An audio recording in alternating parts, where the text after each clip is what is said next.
Deanne Fitzpatrick, and I'm a rug hooker from hookingrugs.com. And this is Amy Oxford, who's with me today. Hi, I'm Amy Oxford, and I'm from the Oxford Company, and we are the inventors and makers of the Oxford punch needle. Great. And today we're going to show you the difference between punch needle and traditional rug hooking. And Amy's going to start because she has the story behind it. So here's the story.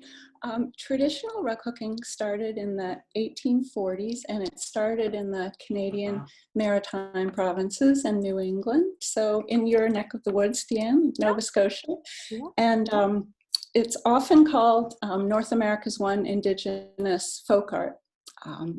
Now, when it was started, a wooden handle with a crochet-like hook was used, like Deanne is going to show you. And it was very popular. And they're all different size hooks, right, Deanne? Yes, I'm going to grab and get my cup here. So this is what they probably would have looked like this.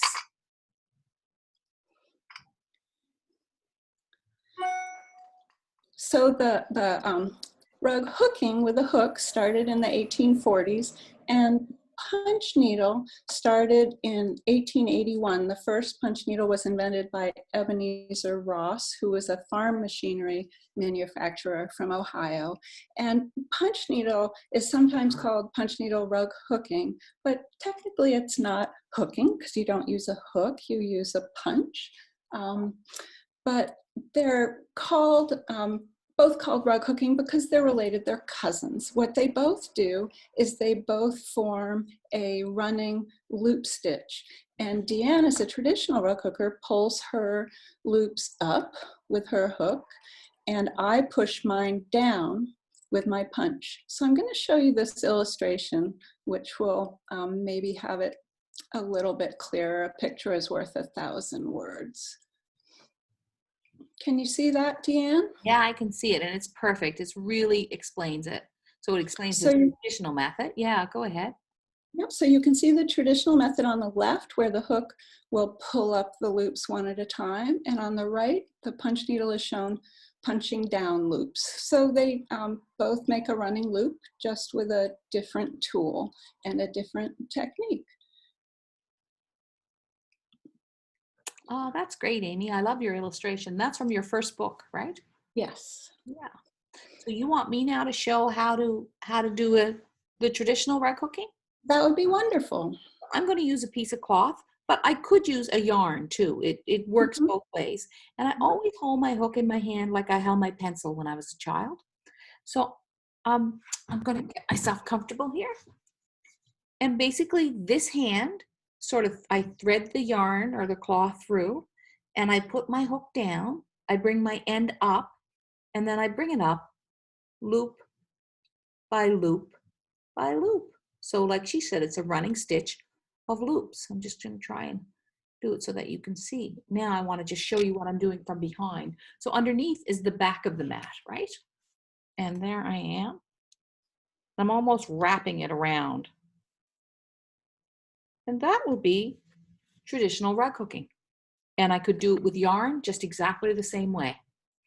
So could you show the back again, Deanne, so we can see what's happening when you put that hook in there, when you're pulling up a loop? One of the things that's happening is I'm grabbing the edge of the loop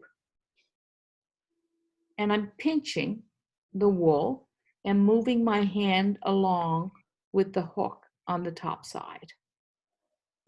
So that's, you see? Oh, look at that. So from the top side, gotta get this here. Whoops. And so you decide how tall to make them. I do. I decide how tall to make them. And that's sort of just your tension. Everybody's height will be a little bit different.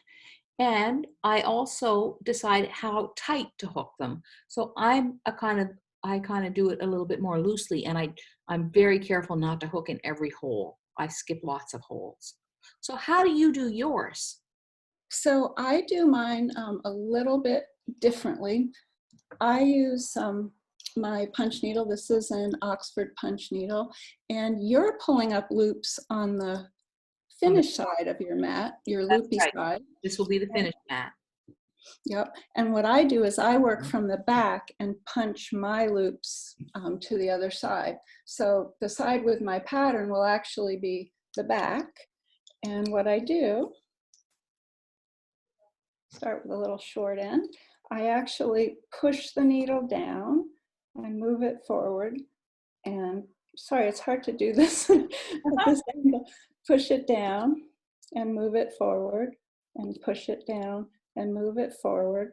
So on the back side, it makes a flat stitch, just like yours is flat on the back. Yeah, that's right. And then on this side, it's Oh, making a loop. right. So, Your loops are on the back side. yep. So let me show you. If I punch in, it pushes out an end and then it folds it in half to make it a loop. Right.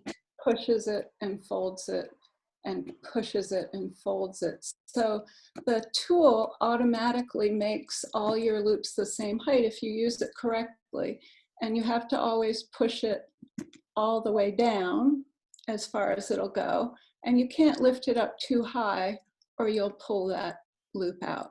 Right. So it's not hooking because you're not using a hook, but it's called punch needle rug hooking because when the punch needle was invented, they were so excited to be able to get the same look as the traditional. And Right. because traditional already existed, you know, that's Yes. what it was associated with. With the punch needle, you had a systematic way of keeping your loops even. Yes. That would have been very nice for some people. They would have really liked that. Yeah. Yep. Yep. So that's the difference between the two crafts, essentially. Yep. Yeah. And just as with your rug hook, you can use yarn or strips. We can also use fabric strips or yarn in the punch needle. Great. And we also have all different size hooks, different length hooks, just like you have different size punches. So this one is for a thicker yarn. And Right. then we also have littler punches that you would use with a thinner yarn. And Deanne, I know you use all kinds of wonderful fibers. I do use a lot of textures, but it's nice to know that you can do that with the punch needle as well. Now, Yeah. I only use the one size hook, but many people like to have a thicker hook, say like this one, you know, with a bigger hook on it for larger wool. So it is something that we do as well.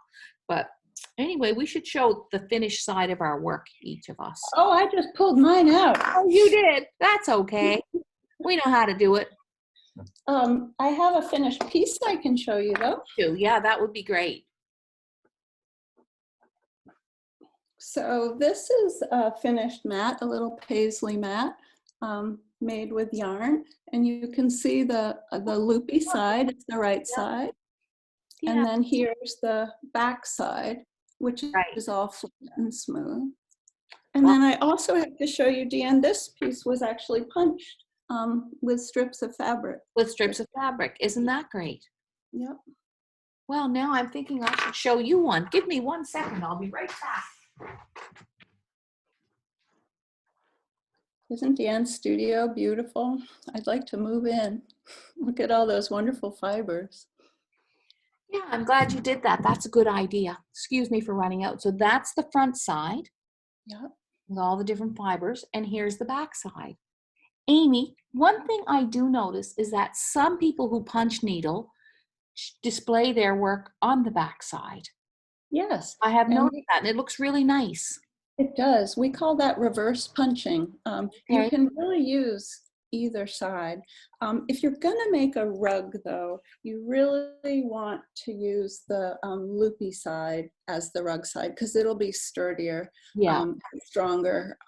But if you're making a wall hanging or a purse or a pillow, the back side works beautifully. And this is my hem. This is where I folded my rug backing over. Yeah, that looks very nice. Very, very clean looking. It was really good. I think I know that a lot of people are wondering about the differences between these two crafts. So thanks for getting together with me today and showing people, because I think people want to know. They're curious. It's my pleasure. It's been lovely to see you. You too, Deanne. Okay, take care, everybody. I'm at hookingrugs.com, and Amy, you are at? AmyOxford.com. Take care. You too. Bye-bye.